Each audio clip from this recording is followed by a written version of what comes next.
Terima kasih Anda masih di Kompas Petang, saya Cynthia Rompas. Saudara, dalam pembukaan pidato kenegaraan di sidang tahunan MPR, Presiden Jokowi menyinggung soal kode arahan Pak Lurah untuk menentukan Capres dan Cawapres pemilu 2024. Jokowi mengaku baru menyadari kalau kode Pak Lurah ternyata merujuk padanya. Di hadapan peserta sidang tahunan MPR, Presiden Jokowi menegaskan ia bukan ketua umum parpol atau ketua koalisi partai politik yang bisa menentukan capres atau cawapres.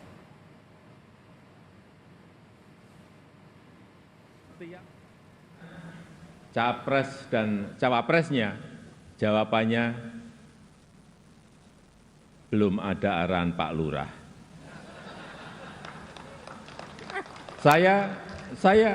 Saya sempat mikir, siapa ini Pak Lurah? Sedikit-sedikit kok Pak Lurah.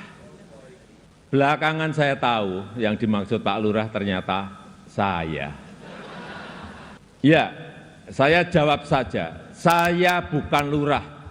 Saya adalah Presiden Republik Indonesia. Ternyata Pak Lurah itu kode. Tapi perlu saya tegaskan, saya ini bukan ketua umum parpol, bukan ketua umum partai politik, bukan juga ketua koalisi partai. Dan sesuai ketentuan undang-undang, yang menentukan capres dan cawapres itu adalah partai politik dan koalisi partai politik. Sementara itu, Ketua Fraksi PKS DPR RI Jazuli Juwani menanggapi kode arahan Pak Lurah di Pilpres yang disampaikan Presiden Jokowi. Jazuli bilang betul atau tidaknya bantahan Presiden tersebut tergantung dari kejujuran Presiden Jokowi. Jazuli menyebutkan indikasi yang muncul mengarah pada kesimpulan ada arahan Presiden soal Pilpres. Atau tidak betul itu kembali kepada kejujuran Presiden. Tetapi indikasi-indikasi yang muncul itu membuat orang memiliki kesimpulan itu. Sebenarnya dalam demokrasi saya sendiri tidak ada masalah selama mengarahkan itu tidak menggunakan jabatannya sebagai presiden. Kita membahas pernyataan Presiden Jokowi soal julukan Pak Lurah dalam menentukan Capres-Cawapres yang akan kami bahas bersama Wakil Ketua Umum PAN, Yandri Susanto, Deputi Bidang 5 Kantor Staf Kepresidenan, Jaleswari Pramodawardhani, serta Direktur Eksekutif Indikator Politik Burhanuddin Muhtadi. Selamat sore Mas Burhan, Pak Yandri, dan Mbak Dhani. Terima kasih sudah bergabung bersama kami di Kompas Petang. Selamat sore. Selamat sore. Assalamualaikum. Ya, terima kasih. Saya akan ke Pak Yandri terlebih dahulu. Pak Yandri, ini kan kalau sebelum-sebelumnya PAN kan berulang kali menyebutkan bahwa pentingnya konsultasi dengan Presiden. Ini kok ada perbedaan pernyataan ya, Ketum PAN yang sebelumnya bilang seperti itu dan juga pernyataan Presiden soal tidak menentukan capres dan cawapres. Ya, saya kira proses menuju kontestasi Pilpres itu sudah sangat panjang. Kami lakukan komunikasi dengan berbagai partai politik ya. Walaupun pada akhirnya tanggal 13 kemarin kami di gedung penyusunan naskah proklamasi sudah menjatuhkan pilihan kepada Pak Prabowo. Nah, memang banyak publik mengkaitkan terutama lawan-lawan politik mungkin ya, mengkaitkan keputusan PAN itu dikaitkan dengan Pak Lurah. Nah, Pak Lurah tadi sudah ditegaskan oleh Pak Jokowi kira-kira menuju kepada dirinya.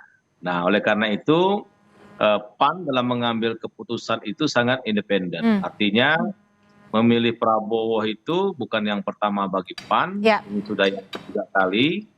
Dan kalaupun ada diskusi atau pembicaraan dengan Pak Jokowi itu menurut PAN itu normal-normal saja, dan memang Pak Jokowi sekarang itu angka kepuasannya sangat tinggi di publik. Jadi kalau ada orang yang mendekat kepada orang yang harum baunya atau wangi badannya, ya saya kira sah-sah saja. Yang salah itu kalau menjauh. Gitu. Baik, saya langsung ke Mbak Dhani nih. Mbak Dhani, ini kan Presiden mengklarifikasinya ini di sidang MPR dan dengan humor, tapi tampak sekali bahwa ini memang sepertinya dilakukan bukan terstruktur ya, apa artinya ya? Memang disisipkan untuk disampaikan kepada publik. Kalau menurut Mbak Dhani sendiri ini memang seperti apa sih? Apakah memang sepenting itu klarifikasi dari Presiden Jokowi? Ya, saya rasa dengan cara Presiden menyampaikan itu dengan humor, tapi sebetulnya itu kan persoalan yang beberapa waktu ini menjadi pemberitaan di media. Dan ini Presiden sangat tahu tentang hal ini bahwa banyak sekali dipercakapkan bahwa Presiden cawe-cawe dan lain-lain terkait dengan hal itu. Dan kemudian sebutan lurah, saya rasa sahabat saya Mas Burhan juga kalau nyebut Pak Jokowi juga Pak Lurah juga gitu kadang-kadang. Jadi sebetulnya hal-hal ini kalau dikaitkan apakah Presiden cawe-cawe dan kemudian beliau sendiri mengklarifikasi itu di pada hari ini pada pidatonya, saya rasa ini juga upaya beliau untuk menghentikan tanda kutip bukan rumor ya, tetapi sebetulnya polemik-polemik di media massa yang saya rasa mungkin pada satu titik juga itu mengganggu sekali, dan kemudian beliau dengan cara humornya dan lain-lain menyampaikan klarifikasi itu bahwa itu seperti yang disampaikan oleh Pak Yandri bahwa itu ini normal-normal saja, karena mengingat Pak Jokowi punya approval rating yang begitu tinggi sehingga setiap tindakan, entah tindakan politik beliau atau tindakan yang bahkan biasa-biasa saja itu akan publik atau siapapun itu langsung akan memberikan tafsir yang berbeda-beda. Baik, jadi artinya bentuk penegasan ya bahwa Presiden tidak ikut campur dan juga tidak cawe-cawe soal cawapres dan capres. Mas Burhan, kalau dari Mas Burhan sendiri seperti apa nih perspektifnya? Apakah penegasan Presiden tadi pagi itu merupakan bentuk jawaban dari Presiden Jokowi untuk menjawab rumor yang ada atau menjawab ke pihak tertentu? Bu Mega mungkin misalnya? Iya, jadi saya memandang pernyataan Presiden tadi pagi itu bagian dari klarifikasi beliau sekaligus balancing of power. Karena bagaimanapun deklarasi PAN dan Golkar yang selama ini seringkali di publik menyatakan tegak lurus kepada Presiden Jokowi, itu bisa ditafsirkan deklarasi kedua partai kepada Prabowo ini tanda kutip atas minimal seizin Presiden Jokowi. Dan itu perlu di balancing karena PDI Perjuangan sudah punya calon sendiri yang merupakan rival utama Pak Prabowo. Apalagi pernyataan Pak Jokowi tadi disampaikan di depan Ibu Mega. Nah, pertanyaannya adalah apakah klarifikasi itu cukup untuk menjawab rumor yang berkembang bahwa Presiden Jokowi punya calon selain Mas Ganjar sebagai calon presiden yang diunggulkan di 2024. Nah, soal apakah itu dipercaya atau tidak, itu soal lain. Oke. Presiden Jokowi perlu menyampaikan ke publik, terutama pesan yang dikirimkan kepada PDI Perjuangan, bahwa beliau masih sami'na wa ta'na sebagai kader PDI Perjuangan untuk mengusung Mas Ganjar. Tapi sebagai presiden, publik bisa menafsirkan lain. Karena dalam politik seringkali kita tidak harus menyimak apa yang dikatakan, tapi juga menyimak apa yang tidak diucapkan. Oke, jadi harus menyimak apa yang disebutkan dan juga yang tersirat seperti itu ya. Pak Yandri, kalau dilihat ini kan Pak Zulhas juga menyebut bahwa tidak ada arahan soal koalisi kemarin. Ini tampaknya berbarengan ya, tapi sebenarnya ada tidak sih arahan dari Presiden? Kan kalau sebelumnya Pak Zulhas juga sering menyebut tuh ikut apa kata Panglima tertinggi. Mbak Cynthia, jadi waktu memutuskan gabung ke Golkar itu, Bang Jul itu memimpin rapat di DPP dan saya persis di sebelah kanan Bang Jul.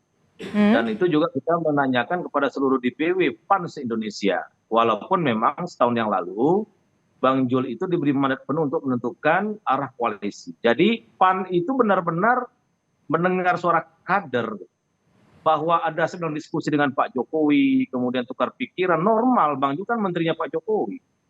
Dan Pak Jokowi sekarang kan masih sangat dicintai oleh rakyat. Jadi wajar kalau PAN dalam koalisi pemerintah, Bang Jul dekat dengan Pak Jokowi, kemudian Pak Jokowi sudah 2 kali terpilih jadi presiden dan sukses, jadi tidak ada salah kalaupun PAN berkonsultasi, berkomunikasi, berdiskusi bahwa PAN memutuskan kemana, yaitu independensi PAN gitu. Jadi tidak dikaitkan dengan secara langsung bahwa PAN diintervensi oleh Pak Jokowi. Dan menurut saya tidak elok kalau membawa Pak Jokowi mengintervensi sebuah partai politik, dan tidak baik bagi Pak Jokowi, tidak baik juga buat kami di partai politik, karena kami sudah ada mekanisme baku dalam mengambil sebuah keputusan, dan itu sudah kami lakukan kemarin bergabung dengan Pak Prabowo, dan itu normal karena saya dari awal mengatakan PAN hanya 2 pilihan antara Pak Ganjar dan Pak Prabowo, tidak ada yang lain. Nah maka kalau kemarin kami memutuskan itu lebih cepat, ya itu lebih baik sehingga publik menilai bahwa sekarang sudah ada kira-kira 3 pasang capres-cawapres yang akan bertarung dalam kontestasi Pilpres tahun 2024. Itu loh Mbak Cynthia. Oke, baik Mbak Dhani, sebelum kita break nih Mbak Dhani, kalau dilihat dari urutannya apa yang disebutkan atau yang diklarifikasi Presiden ini, di pidatonya soal lurah ini masuk dalam urutan atas. Apakah ini artinya suatu hal yang bisa dikatakan fundamental, sangat penting dan perlu diketahui oleh publik? Ini soal tafsir ya Mbak ya, itu bisa saja karena itu ditaruh di pembuka bisa dianggap penting karena selebihnya pidato presiden kan langsung fokus terhadap soal RAPBN dan lain-lain itu. Tetapi pidato pembuka ini mungkin perlu diletakkan sebagai hal ini penting tuh disampaikan sebagai klarifikasi karena sebetulnya polemik yang terjadi selama ini di berita itu bukan hanya merugikan Pak Jokowi saja, tetapi juga merugikan partai-partai politik terkait. Misalnya soal independensi itu kan kemudian dipertanyakan, kok ini seakan-akan ini harus manut kepada presiden, padahal partai politik itu kan punya kemerdekaan dan independensinya sendiri gitu. Sehingga ini sebetulnya polemik ini tidak hanya merugikan presiden, tetapi juga merugikan partai politik terkait sehingga perlu diklarifikasi. Dan soal kedekatan segala macam itu wajar lah, karena beliau-beliau ini kan juga menteri-menterinya Pak Jokowi gitu, tapi karena ini pemilu pasti dikait-kaitkan dengan soal cawe-cawe dan lain-lain. Oke, artinya Presiden Jokowi juga sudah merasa terganggu ya dengan banyaknya masukan dari masyarakat bahwa Presiden dinilai ikut cawe-cawe. Kita masih akan membahasnya, tetap bersama kami di Kompas Petang usai jeda. Terima kasih, masih di Kompas Petang kita masih membahas soal pernyataan Presiden Jokowi soal julukan terhadap dirinya terkait Pak Lurah. Saya akan ke Mas Burhan. Mas Burhan, kalau Anda melihatnya julukan Pak Lurah ini sebenarnya hanya jokes atau hanya bentuk keakraban atau ada makna lain sih? Atau justru ada muatan politik? Tidak ya, menurut saya sih ini kode biasa untuk melihat Nusantara seperti tak ubahnya kampung di pelosok Jawa. Karena presiden kan disebut oleh kalangan politisi sebagai Pak Lurah, Pak Menseknek sering dikodekan sebagai Pak Care. Gitu. Itu kan istilah yang merujuk pada pamong praja di desa-desa di Jawa, yang menurut saya mungkin berkaitan dengan latar belakang Pak Jokowi dan Pak Pratik yang berasal dari Jawa juga.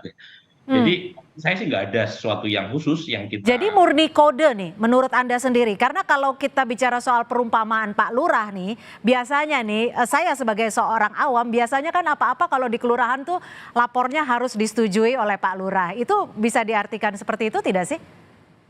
Ya tergantung perspektif mana yang kita pakai. Kalau misalnya perspektifnya kritis ya, bahwa Pak Jokowi melakukan intervensionis, ya mungkin saja menafsirkan Pak Lurah sebagai pihak yang terlalu intrusif urusan warga.